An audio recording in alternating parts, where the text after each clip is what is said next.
আবার আল্লাহর হাবিব সাল্লাল্লাহু আলাইহি ওয়াসাল্লাম বলেন সবচেয়ে বড় চোর যে নামাজে চুরি করে। সাহাবারা বললেন কাইফা ইয়াসরিকু ফিস সালাহ, নামাজে কেমনে চুরি করে?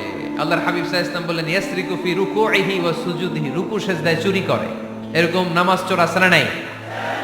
রুকু থেকে সোজা হয়ে দাঁড়িয়ে কয়েক সেকেন্ড আপনি রিল্যাক্স করবেন, প্রথম সেজদা দিয়ে আপনি সোজা হয়ে বসে কয়েক সেকেন্ড রিল্যাক্স করবেন। নামাজে তাড়াহুড়ো নাই, সালাত হচ্ছে মেডিটেশন, রিল্যাক্স।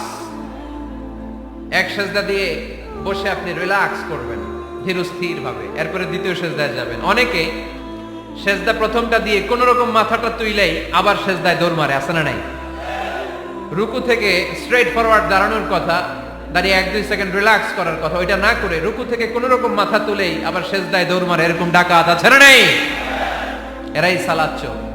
আমরা যেন নামাজ চোরের খাতায় নিজেদের নাম না চলি, আমরা যেন বেশি বেশি আল্লাহর সেজদা দেই।